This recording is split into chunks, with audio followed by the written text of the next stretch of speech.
Every day, someone, somewhere, is praying for the outpouring of the Holy Spirit.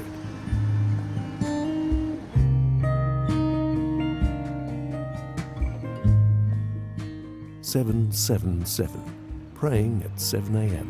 and 7 p.m., 7 days a week.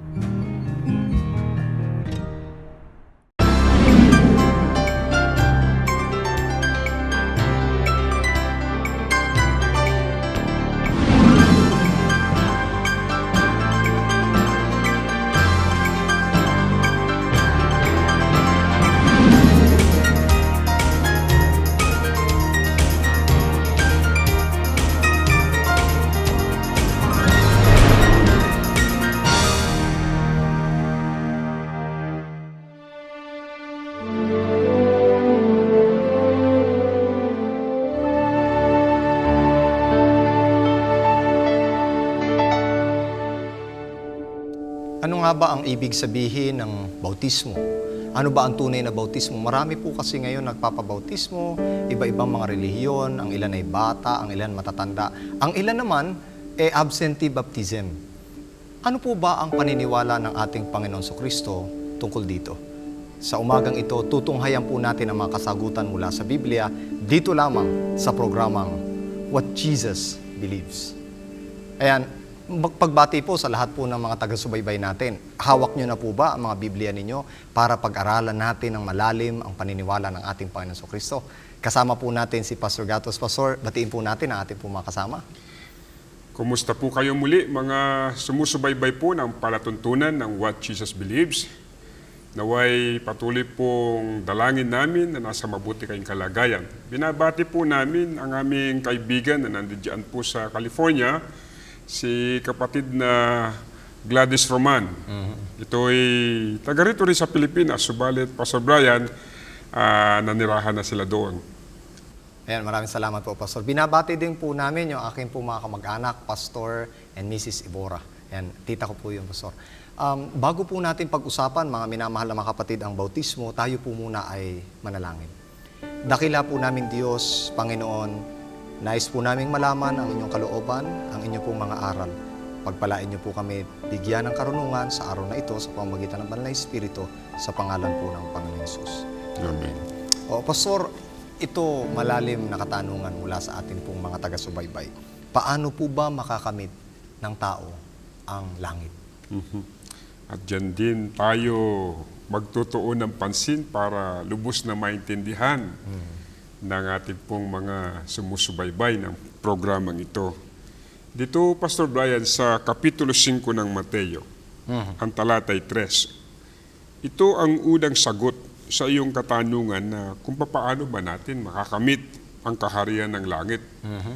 Na siya namang minimithi ng lahat ng mga nagsasakripisyo sa kanilang mga kani-kanyang relihiyon. Ganito po ang sabi, mapapalad ang mga mapagpakumbabang loob sapagkat kanila ang kaharian ng langit. Unang-una sa lahat, ang taong nag-aasam-asam ng kaharian ng Diyos ay kinakailangan makita sa kanya ang isang katangian o karakter O ugali. gali ng ating Panginoon Hesus.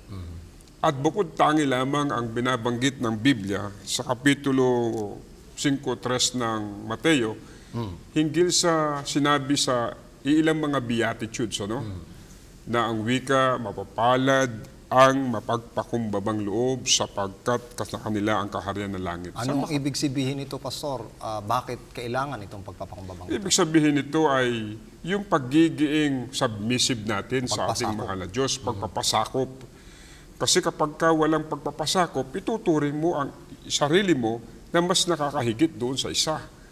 Kaya nga kapag ikaw ay nagpakumbaba, ibig sabihin nagpapasakop ka sa kapangyarihan nung mas nakakahigit sa iyo. At yan ay walang iba kundi ang ating Panginoon Hesus. At ang kanyang pangako, sapagkat sa kanilang kaharian ng langit. At ang isa pa, Pastor Brian, doon sa tanong na iyan, ay meron tayong matutunghayan sa banal na kasulatan. Sa Kapitulo 3 ng 1, ang talatay 3 at 5, ganito ang wika. Sumagot si Jesus at sa kanya'y sinabi, katotohanan, katotohanan ang sinasabi ko sa iyo, Maliban na ang tao'y ipanganak na muli, ay hindi siya makakakita ng kaharian ng Diyos. Sumagot si Jesus, katotohanan, katotohanan sinasabi ko sa iyo, maliban na ang tao'y ipanganak ng tubig at ng Espiritu, ay hindi siya makapapasok sa kaharian ng Diyos. So, ipanganak na muli, ipanganak sa tubig at espiritu. Anong ibig sabihin nito, Pastor? Bago pala makapasok sa langit, kailangan ipanganak na muli. Ang una kasing kapanganakan natin ay defective. Yan ang sinasabi ni Haring David sa kanyang mga sulat. Ito yung physical birth na Yung ating physical mga magulang. birth. At dahilan sa tayo ay isinilang na naroon na yung likas nating makasalanan, kinakailangan yun ay magkaroon muli tayo ng bagong kapanganakan. Ito yung tinatawag nila, Pastor, na born again. Ano ho? Born again. At ito ang wika, kung papaano ang wika, ito'y napakahalaga sa buhay ng tao na tayo'y may panganak ng tubig, pero dapat ay may panganak din tayo ng espiritu. Ang ibig sabihin nito, yung kapanganakan natin sa tubig, ay yung pampublikong kapahayagan na atin ang tinatalikuran ang ating mga kasalanan. Ang kapanganakan sa Espiritu ay ang pagbabago ng ating asal, ugali, at pagpapanibagong buhay. Ito po bang kapanganakan sa tubig, Pastor, may kinalaman din ito sa bautismo? Ito ay may kinalaman sa bautismo, ang kapanganakan sa tubig, na sinasabing babautismuhan kayo sa tubig, sa pangalan ng Ama at ng Anak at ng Espiritu Santo. Pastor, ano po ba ang kinakailangan bago po mabautismuhan? Dito sa aklat ng Marcos 16:16, ang wika ng talata, ang sumasampalataya at mabautismuhan ay maliligtas. Datapwat, ang hindi sumasampalataya ay parurusahan. Paano po yung mga pinanganak, Pastor, batang-bata pa lang ay nabautismuhan na? Meron po bang, ano po ba, sumasampalataya po ba yun o ano? Sa banal na kasulatan, iisa lamang ay tinuturong paraan ng bautismo na tama at akma ayon sa turo ng ating Panginoon Jesus. At yan ay walang iba kundi yung may kakayahan ng magsisi bago siya bautismuhan. May kakayanan ng sumampalataya. May kakayahan ng sumampalataya. Kung ang sanggol na walang kaalam-alam, yun ang kanyang supon, hindi niya kayang damputin para isaksak sa kanyang bibig. Ano pa kung manampalataya pa kaya?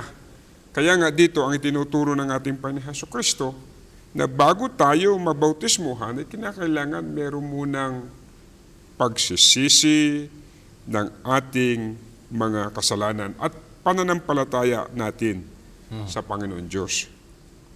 Ano pa po, Pastor, ang mga example sa Biblia na, na kailangan bago mabautismuhan? At dito po sa Aklat ng Gawa 16:30 hanggang 31, at sila'y inilabas at sinabi, mga Ginoo, ano ang kinakailangan kong gawin upang maligtas? At kanilang sinabi, manampalataya ka sa Panginoong Jesus at maliligtas ka, ikaw at ang iyong sambahayan. Tapos sa 33, ganun din talata o kapitulo ng Gawa. At sila'y kanyang kinuha ng oras ding yaon ng gabi, pagdakay binautismuhan siya at ang buong sambahayan niya. So, nung unang mga panahon pala, Pastor, hindi ka basta mababautismuhan hanggat hindi ka sumasampalataya. Mayroong proseso ng pagganap sa buong katungkulan na binigay ng Diyos sa tao. Kaya nga, ang una sa lahat ay mayroong munang pagsampalataya. At ang pagsampalataya, may kaakibat niyang sinabi ko kanina na pagsisisi. Pero bagamat yun ay ating pantutunghayan sa ilang mga talata pa, magandang naintindihan na ng ating mga sumusubaybay. Meron po bang example sa Biblia, Pastor, na sumampalataya lamang siya sa unang pagkakataon, naligtas na kaagad siya? Dito po sa Aklat ng Gawa, Kapitulo 8, ang talatay 36 hanggang 38, ganito pong mababasa. At sa pagpapatuloy sa daan, ay nagsidating sila sa dakong may tubig at sinabi ng bating, narito ang tubig, ano ang nakakahadlang upang ako'y mabautismuhan? At sinabi ni Felipe, kung nananampalataya ka ng buong puso ay mangyayari. At sumagot siya at sinabi, sumampalataya ako na si Jesucristo ay anak ng Diyos at ipinag-utos niyang itigil ang karo at sila'y kapwa lumusong sa tubig, si Felipe at ang bating at ang kanyang binautismuhan siya. So, itong circumstance na ito, Pastor, itong pagkakataon nito, nagsasuggest na kahit mismo, siya mismo ang nagsuggest na siya ay mabautismuhan. At sumampalataya siya, binautismuhan siya. Ang susunod kong tanong, Pastor, sapat na po ba ang sumampalataya bago mabautismuhan? May iba pang requirement bago mabautismuhan? Dito sa talatang Gawa 2:37, kung itutuloy natin ang pagbasa, nang marinig nga nila ito, ay nangasaktan ang kanilang puso at sinabi kay Pedro at sa iba pang mga apostol, mga kapatid, anong gagawin namin? At sinabi sa kanila ni Pedro, magsisi kayo at magbautismo ang bawat isa sa inyo sa pangalan ni Jesucristo sa ikapagpapatawad ng inyong mga kasalanan at tatanggapin ninyo ang kaloob ng Espiritu Santo. Yun ang aking inuulit-ulit kanina pa sa ating unang mga talatang binuksan, na kinakailangan may pagbabalik loob sa Panginoon. Pastor, pwede po ba ninyo ipaliwanag ano po ang ibig sabihin ng pagsisisi? Ganito po mga kaibigan ang pagsisisi. Ano man ang atin hong mga ginawang mga kasalanan, kahinaan sa buhay, na dati nating ginawa noon, ngayon nakilala natin ang Panginoon at sinampalatayanan po natin, ibig sabihin, tatalikuran natin lahat ang mga bagay na yon at pagsisihan sa harap ng ating mahal na Diyos at huwag nang muling gawin, Pastor Brian. So, yung pong pagpapabautismo sa tubig, Pastor, ano po ba ang ibig sabihin noon sa Biblia o ayon sa ating Panginoon Kristo? Dito po sa itinuturo ng ating Panginoon Kristo hinggil sa bautismo sa tubig, ito ay kapahayagan ng lubos na pagpapasakop ng buhay sa Panginoon, sapagkat yun yung paghuhugas ng ating mga kasalanan, symbolically. Wala naman kasing magic sa tubig eh. Ang nagbabago ang Espiritu Santo sa buhay ng isang tao. O ibig sabihin, siya yung nagpapabago sa buhay ng isang tao. Subalit kapag pinag-usapan ng ibig sabihin noon ng wika sa Mateo 3:11, sa katotohanan ay binabautismuhan ko kayo sa tubig sa pagsisisi. Datapwat ang dumarating sa hulihan ko ay lalong makapangyarihan kaysa sa akin, na hindi ako karapat-dapat magdala ng kanyang pangyapak. Siya ang sa inyo'y magbabautismo sa Espiritu at apoy. So, yung palang pagpapabautismo, yung pagbabautismo ni Juan sa tubig, Pastor, ay pagpapakita lamang nila ng kanilang pagsisisi. May higit pa palang mas malakas na bautismo. At Yung yun ang Espiritu Santo. Sino po ang magbabautismo nito sa atin, Pastor? At yun ay walang iba kundi ang ating Panginoon Diyos, ang kapangyarihan ng Banal na Espiritu.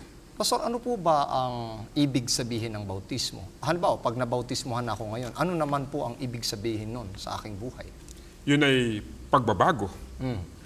At yung dati mong ginagawa, ibig sabihin, hindi mo na muling gagawin sapagkat ikaw ay nanampalataya na, nagsisi na. Kapag ka ikaw ay binautismuhan kay Kristo Jesus, mabubuhay ka ayon sa pamantayan at sa mga tagubilin ng ating mahal na Diyos sa iyong buhay. So, ito'y pagbabago. Ano po ang mga simbolo na kinakatawanan ng bautismo sa ating buhay? Ito po ang sinasabi ng Roma 6:1-6. Ano nga ang ating sasabihin? Magpapatuloy baga tayo sa pagkakasala upang ang biyaya ay makapanagana? Huwag nawang mangyari. Tayong mga patay na sa pagkakasala, paano nga tayong mabubuhay pa riyan? O hindi baga ninyo nalalaman na tayong lahat ng mga nabautismuhan kay Kristo Jesus ay nangabautismuhan sa kanyang kamatayan? Tayo nga ay nangalibing na, kalakip niya sa magitan ng bautismo sa kamatayan, na kung paanong si Kristo ay nabuhay na maguli sa mga patay, sa magitan ng kaluwalhatian ng Ama, ay gayon din naman, tayo'y makalalakad sa panibagong buhay, sapagkat kung tayo nga ay naging kalakip niya dahil sa kawangisan ng kanyang kamatayan, ay magkakagayon din naman tayo dahil sa kawangisan ng kanyang pagkabuhay na maguli, na nalalaman natin na ang ating datihang pagkatao ay kalakip niyang napako sa krus upang ang katawang salarin ay magiba at nang sa gayoy huwag na tayong maalipan pa ng kasalanan. So ano po ang mga simbolo, Pastor, na ito? Ibig sabihin kapag tayo ay binautismuhan sa tubig, tayo ay inililibing, okay? At hindi literal na libingan, kundi yun ay, ang tubig ay sumisimbolo sa libingan na ang ating mga kasalanan ay nililibing sa tubig. At tayo, ang wika, patay na sa pagkakasala at hindi na tayo mabubuhay pa riyan. Pagkatapos nating nabautismuhan, o kaya nailibing ang pagkakasala, tayo ay muli sa panibagong pagkabuhay at yan ang buhay kay Hesus Kristo. So ibig sabihin, Pastor, ito yung pagbabagong muli talaga ng simbolo ng pagbabago. Ngayon, Pastor, marami po kasing paraan ng pagbabautismo. Yung iba sa tawag lang binabautismohan na. Yung iba naman ay mga sanggol. Yung iba ay kung ano-ano. Ano po bang itinuturo ng Biblia na paraan ng pagbabautismo? Ito po ang sinasabi sa aklat ng Mateo, Kapitulo 3:16. At nang mabautismuhan si Jesus, ito si Jesus mismo ang ipinapahayag ng banal na kasulatan na siya mismo yung binautismuhan. Pagdakay umahon sa tubig at narito nangabuksan sa kanya ang mga langit. Nakita niya ang Espiritu ng Diyos na bumababang tulad sa isang kalapati at lumalapag sa kanya. So pagdakay umahon sa tubig, ano ibig sabihin nun, Pastor? Ibig sabihin, merong sagana sa tubig at lumusong muna bago umahon. At ang ibig sabihin, yung kanyang pagkabautismo ay by immersion. So paglulubog. Paglulubog. Ano pong ibig sabihin ng salitang bautismo, Pastor? Yung sa wikang Grego, batay sa ating pinag-aralan, ito ay galing sa salitang baptizo. Nang ibig sabihin sa wikang English, to immerse. Sa Tagalog ay ilubog. Kaya nga ang paglalarawan ng Biblia ay tamang-tama doon sa interpretasyon ng bautismo na lumusong muna, ibig sabihin marami ang tubig at pagkatapos umahon, pagkatapos na mabautismuhan. Pag siya ay binabautismuhan, kinakailangan inilulubog ang buong katawan. Ganito kasing sabi, sila'y kapwa lumusong sa tubig, si Felipe at ang bating at kanyang binautismuhan siya. Ito sa Gawa. Yung sa Gawa, 8:38, yung paglalarawan ng kung paglusong. paano ang tamang bautismo sa banal na kasulatan. So kailangan pala ng paglusong at pag-ahon sa pagbabautismo kasi parang inililibing, tapos nabubuhay na muli. Ngayon, Pastor, napakarami po nating naririnig na pwede namang sumampalataya lang ako Hindi ko na kailangan magpabautismo kasi meron akong pananampalataya. Mahalaga po ba, Pastor, na mabautismuhan ang tao? Talaga. Dito po sa Mateo 3:15, ang sabi ng Panginoon, ngunit pagsagot ni Jesus ay sinabi sa kanya, payagan mo nga ngayon, sapagkat ganyan ang nararapat sa atin. Ang pagganap ng buong katuwiran na magkagayoy, pinayagan niya siya. Sa makatuwid, ang ating Panginoon Jesucristo ay hindi niya pinigilan. Bagamat siya ay anak na ng Diyos, nagpakita ng isang halimbawa, nagpasakop kung sino ang merong otoridad para siya'y bautismuhan. At ang sabi sa Biblia, maliwanag ang wika, nararapat sa atin ang pagganap ng buong katuwiran. Pagganap ng buong katuwiran. So, matuwid pala talaga, Matuwid Pastor, na magpabautismo. ang magpabautismo. At sa amin pong mga tagapakinig o sumusubaybay ng palatuntunan ito, intindihin po natin na sinasabi ng Biblia. Alam ko pong ang iba sa inyo na bautismuhan sa ibang kaparaanan, pero ay tinuturo po ng Biblia, ang bautismo ay paglubog at mayroong, Pastor Brian, ng mga proseso bago bautismuhan ng tao. So, ngayon natutunan po natin na kailangan palang sumampalataya, magsisi, kailangan nating maintindihan kung anong ibig sabihin ng bautismo. Ito pala ay kamatayan, ito'y pagkalibing, pagkabuhay na maguli, at ito'y dapat sa paglubog na paraan at hindi dapat pwedeng tanggihan. O ibig sabihin hindi pwede na ang hindi. Ngayon, Pastor, ang tanong ko gaano po ba natin dapat pahalagahan ito, ang bautismong ito, at kung anong utos ang ipinagkaloob sa atin ng Panginoon. Pero bago po ninyo sagutin yan, Pastor, pakinggan po natin ang ilan sa mga patotoo na magpapatibay ng ating pong desisyon tungkol sa mga bagay na ito ng paniniwala ng Panginoon. Sa pagbabalik. Una-una, yung pamilya ko, hindi sila payag na maging Adventist ako. Lalo na malaman nila na yung asawa ko ay Adventist. Kung hindi ako hindi strong yung asawa ko na ako'y turuan ng tama, hindi talaga ako magiging Adventist dahil pamilya ko yun. Sila dapat ang sundin ko. Pero dahil sa asawa ko, everyday niya akong binabasahan ng Biblia, everyday niya akong sinasabihan kung ano totoo. Pero struggle mo, lalo na pamilya mo, mahirap, sila ang kalaban mo. bago ka maging Adventist. Panalangin, paggising ko pa lang sa umaga, nananalangin na ako, napapasalamat ako sa Panginoon. At lagi kong sinasabi na sana sa paglabas ko ng bahay, maging okay lahat. Kung ano man mga nangyayari sa akin, sa pamilya ko, nandiyan siya lagi. Yung struggle ko sa pagiging Adventist is yung hindi ako pinapayagan ng parents ko na pumunta sa church or maghapon doon kasi di ba yung church service ganon. Tapos pag ginagabi na ng uwi, pagdating sa bahay, talagang asahan mo na magagalit na talaga yung parents mo. Pero na-overcome ko yun, pinakita ko sa kanila na ito talaga yung tunay na na religion. Tsaka yung wala naman kasing masama kasi sa church naman yon.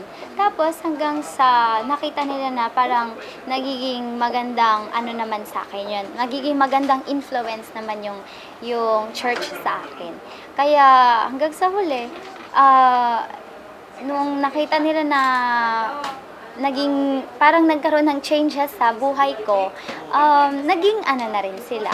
Doon sila nag-decide na magpabaptize. Ayan, talaga nakapagpapalakas po talaga ng loob ang mga patotoo ng ating po mga kapatid. Pastor, marami pong hindi gaanong nakapakinig kanina. Siguro, explain nga po natin, Pastor, ang summary po ng bautismo, gaano ito kahalaga at paano ito gagawin. Mga kaibigan, ang bautismo ay lubhang napakahalaga sa buhay ng isang mananampalataya.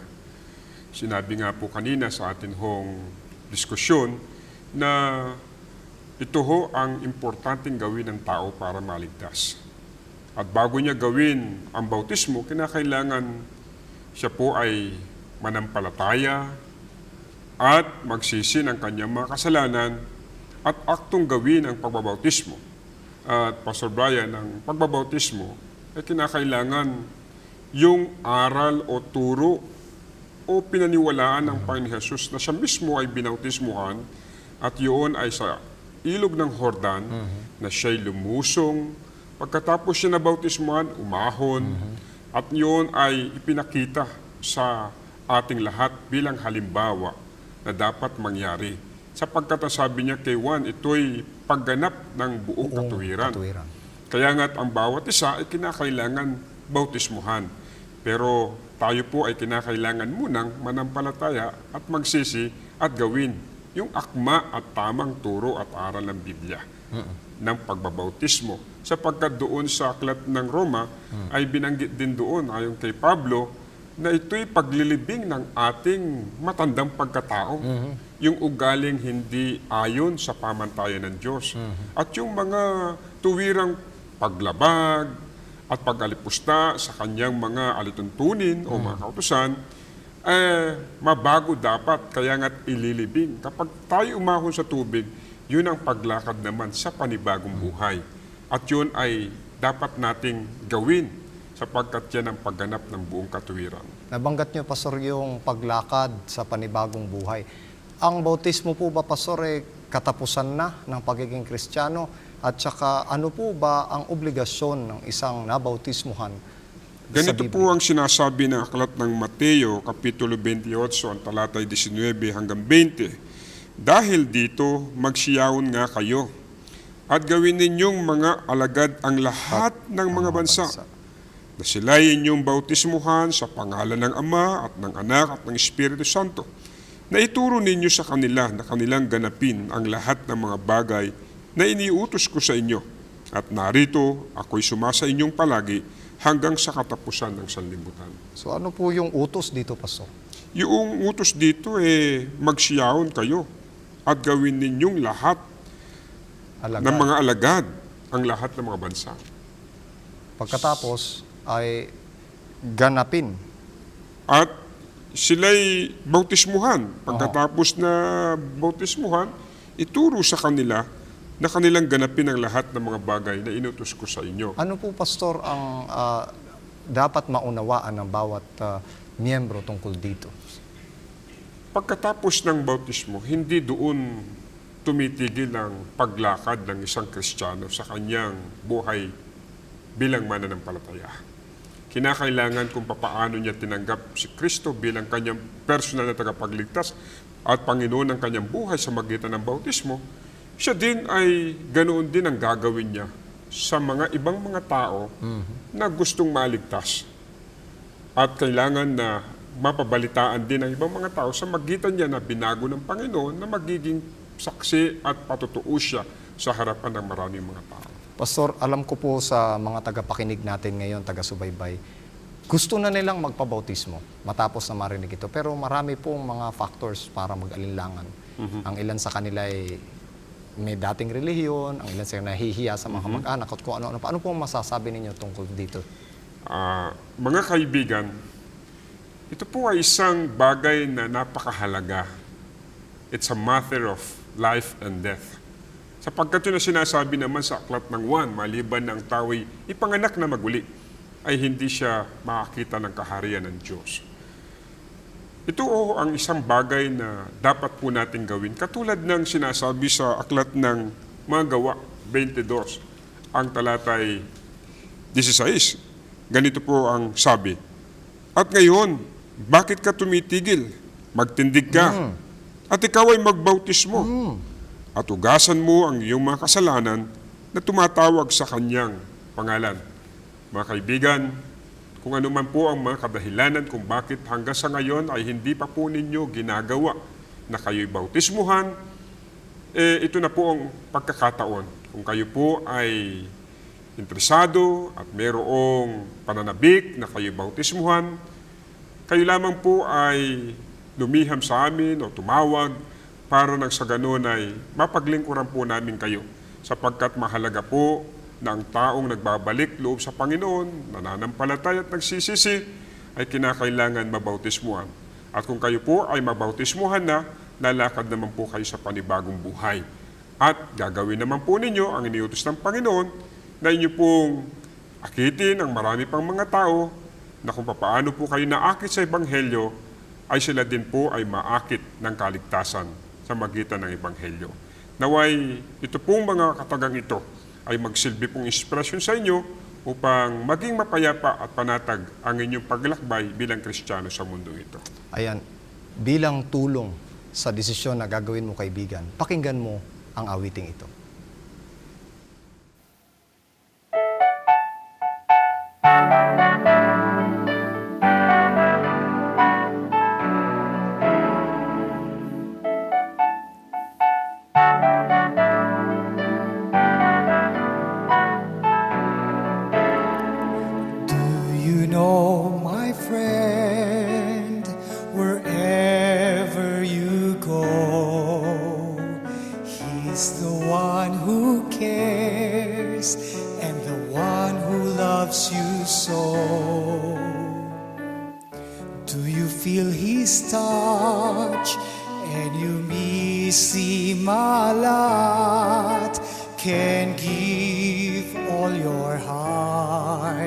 Can you follow His ways? Jesus is in your heart. Jesus is in your life. Jesus is everywhere. Jesus gives love and care. Jesus is all I need in my life.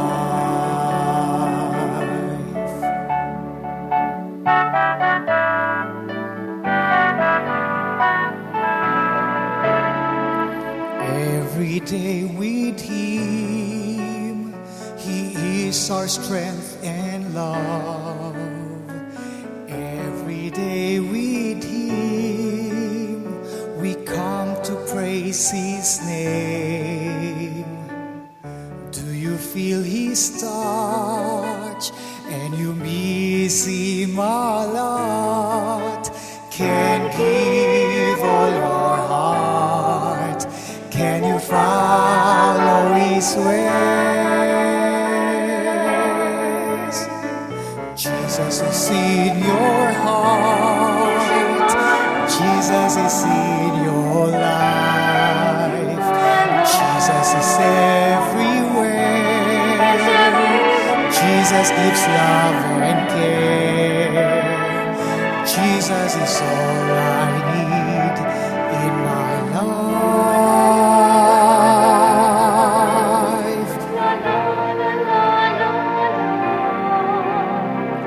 La la la la la, la la la la la la. Do you feel His touch and you miss Him a lot? Can give all your heart? Can you follow His ways? Jesus is in your heart. Jesus is in your life. Jesus is everywhere. Jesus gives love and care. Jesus is all I need in my life.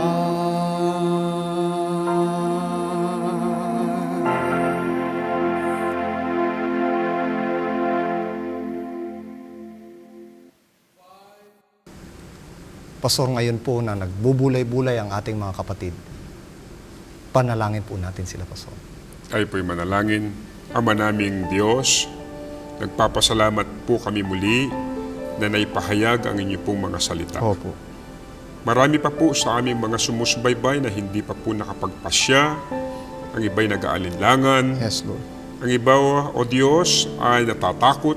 Yes, Lord. Subalit, tumihiling po kami ng kapangyarihan ng Banal na Amen. Espiritu Amen. upang kilusin ang mga taong ito na makapagbalik loob sa inyo. Amen. Magsisi, manampalataya, at sila'y mabautismuhan Opo. upang sa gayon makalakad sila sa panibagong buhay. Yes, Lord. Alalahanin po, O Diyos, ang kanilang mga pagpapasya, naway tulungan po ninyo sila sa lalong madaling panahon ay mabautismuhan po sila sa pangalan ng Ama at ng Anak at ng Espiritu Santo. Ito po ang aming dalangin sa pangalan po ng aming Panginoon Jesus. Ayan, salamat po, Pastor. At maraming salamat din po sa lahat po ng ating mga taga-subaybay. Nag-iiwan po ako ng salitang kung ang ating Panginoon Jesucristo mismo ay nabautismuhan, naniniwala siya sa bautismo. At kung ikaw ay naniniwala sa Panginoon, hindi ba dapat paniwalaan mo rin ang bautismo? Hanggang sa muli po, ito po si Pastor Brian Tolentino. Magkita-kita po tayo sa programang What Jesus Believes.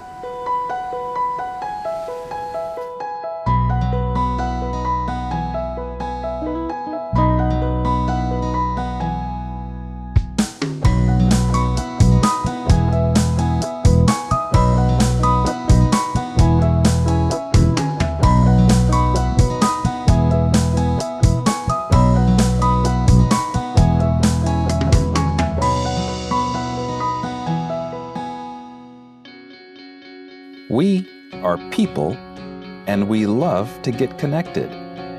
We connect as families because of birth.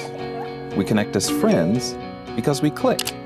And we connect as communities because we care. Seventh-day Adventists are people who connect in communities called congregations, which in turn connect to form conferences, who connect together to form unions, divisions, and the General Conference. Why do we connect? It starts with a connection to the Creator, who invites us on a spiritual journey. When we journey together, we can help each other along the way. This journey is a journey of a lifetime, and as we learn and grow, life becomes filled with meaning and purpose.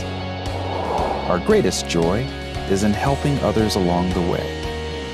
Wherever you are on your journey, we believe that we have something to offer that can make your life more whole. So the next time you see a Seventh-day Adventist, remember, you're not looking at someone who stands alone. They are connected to a world church that has 18 million members, gathered in 13 divisions, comprised of 122 unions, formed by 600 conferences, serving in 140,000 congregations in 208 countries, who worship in 924 languages, and they all want to connect with you.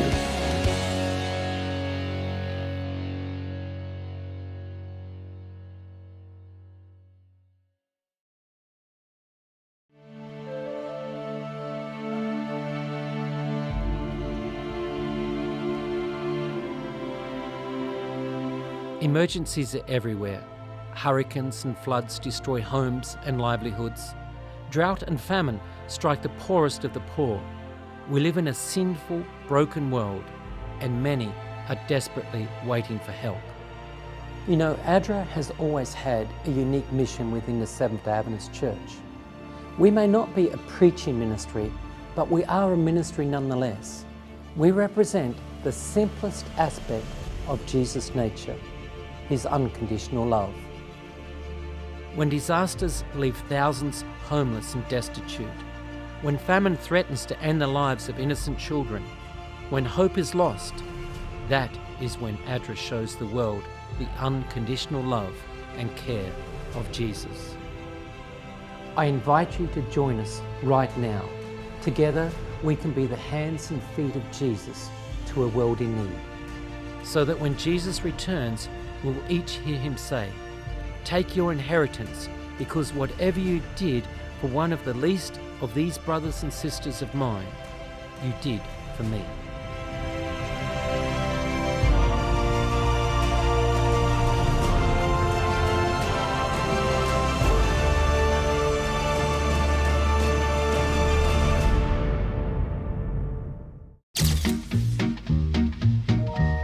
I love traveling around the world and observing the different customs people have and the way that they greet. Of course, much of the Western world, they shake hands, but they have a unique custom in the Philippines that you really only find there to the same degree. When you meet someone and you like them, you show your love by taking a picture. I'm standing online to have a picture with Pastor Dog. Pastor Dog! They got families and they feel like it just is part of a relationship. When you snap a picture with someone, you become an eternal friend every time they look at the picture. And the family has friends, and they need to be in the picture too. You know, they don't want to hurt anybody's feelings and make them feel left out. And so everybody's included in the picture.